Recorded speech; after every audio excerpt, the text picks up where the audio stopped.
Hey, what's going on, guys? Travis Patel here. Thank you for joining me. Just want to make a quick video to talk about the systemized process, running a team, making sure multiple brands, multiple things are going smoothly, and how you kind of want to set that up, or how we set that up at MB3. Now, pretty much the past year and a half, 2 years of the business, it's been a transition from me going as a freelance internet marketer, income stream creator, to actually trying to build that empire, having those kingdoms, having those people in place who are getting the job done as I'm able to expand, do other projects, create more businesses, and focus on the things that I really are in my main vision. So to do that, you have to have the team in place, you have to have the processes, you have to have the system going for you. And a huge part of that in the leadership role, that CEO position, is you got to make sure things are running smoothly and there's work to be done ahead of time to keep you growing, to keep you rolling ahead. So pretty much what I want to talk about is show you a few of the tools I've got going down, talk about the processes we've got in place. In the past year, I've been talking a lot about the processes and the systems, hired a few mentors and coaches to help me on that systems, and then even recently here in a few of my masterminds with the big dog players out there, kind of the consensus has been, let's drop the major processes of what I've been doing, where everything's been so systemized, everything's so step by step in a task type form.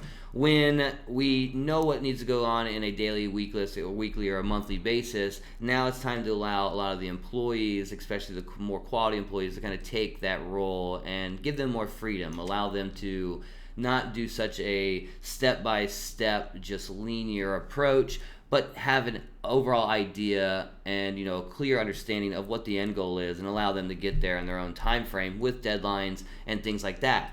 And that's really where I'm at now, where it's not so rigid, but it's a little bit more fluid and allows them to kind of roll through the day.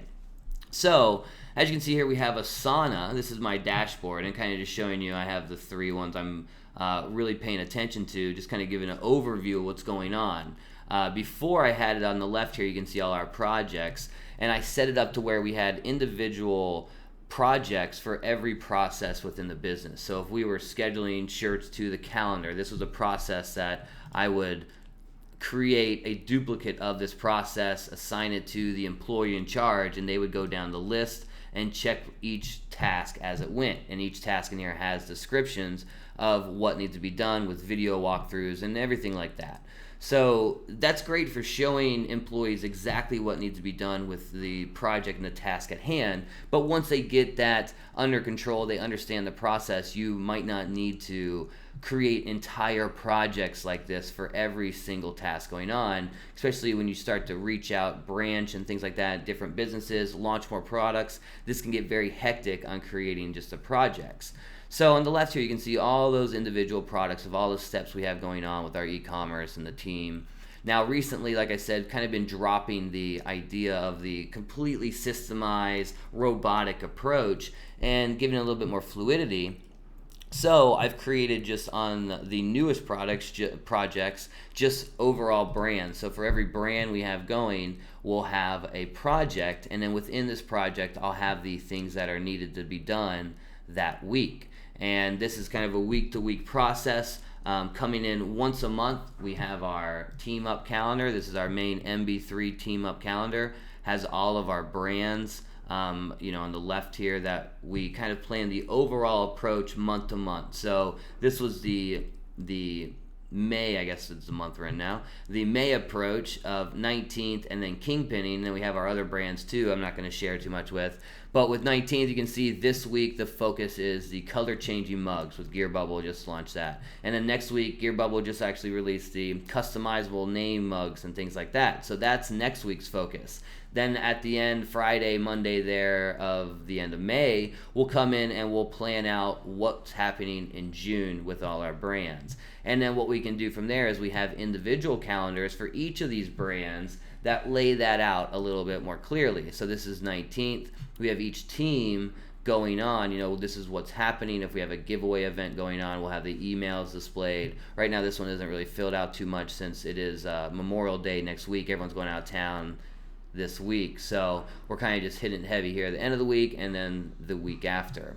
So in the individual brand calendars here, though, you can see we kind of have an overall idea of what needs to happen every day. What is the focus? If, for example, we have, like I said, a giveaway campaign. Let's say we're giving away a Cal t-shirt from Thursday to Wednesday, the 19th to 25th. Well, on the 19th calendar, on its individual calendar, we would have on the 18th, the project executive team would be creating the squeeze system and the lead generation system.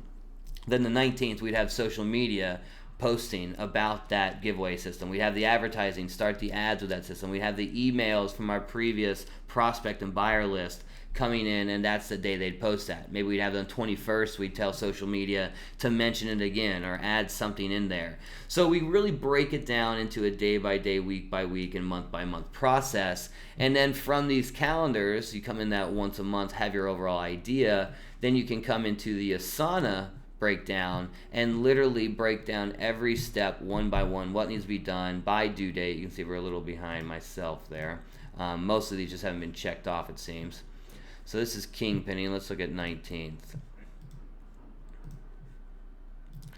All right, so as you can see, these are all the tasks that are needed to be done. We have my social media guy here. He's doing the Instagram and the Pinterest, finishing those up. Sam is entering the international shipping with a call today. I'm getting the dynamic product ads rolling again after I got the catalog fixed. The fan page postings seem to be going down. Here's our buyer broadcast. We also have the prospect broadcasts that go each week. So as you can see, we break it down into a step-by-step fashion. Now, for example, the fan page posting class of 2016. This is something that needs to happen on a consistent basis, so you want to keep those assets going. So in Asana here, cool thing is we have our due date, but we can also set it up to repeat. So I have it repeat every week on Monday or whatever day it is. This is a Tuesday, we're doing that one. So every Tuesday, Jameson knows to come in and do the next week of the class of 2016. So it's not going to be the whole step-by-step description videos in every project every week, but it's just this one little indication to do the posting for this week with a clear understanding as a quality employee of what needs to go on there. And by setting up like this, then I'm able to just have my dashboard that tells me this is how many tasks are remaining, this is how many are completed, and it can, it's consistently moving up that direction. And I can go into each individual project, look at the due date, the task by due date. Like I said, right now we have all these that are not completed, so that's what I'll be talking about when he walks into the office this morning. So guys, that is how you want to go about kind of systemizing your process, getting the team in place, getting employees, and moving forward. Try not to be too rigid, as I was talking about. It's good when you have remote employees and you're doing overseas stuff because you're not really there able to watch them, maybe not be able to give them as much freedom as you'd like. So it's a little bit more rigid, robotic system to get things done. But as you're growing and you want to brand and you want to have that personality and that storyboard behind you, you need to really allow people to have that creative freedom and that space to do that. So guys, hopefully you enjoyed this. My name is Travis Patel. Have any questions or comments? Hit me up.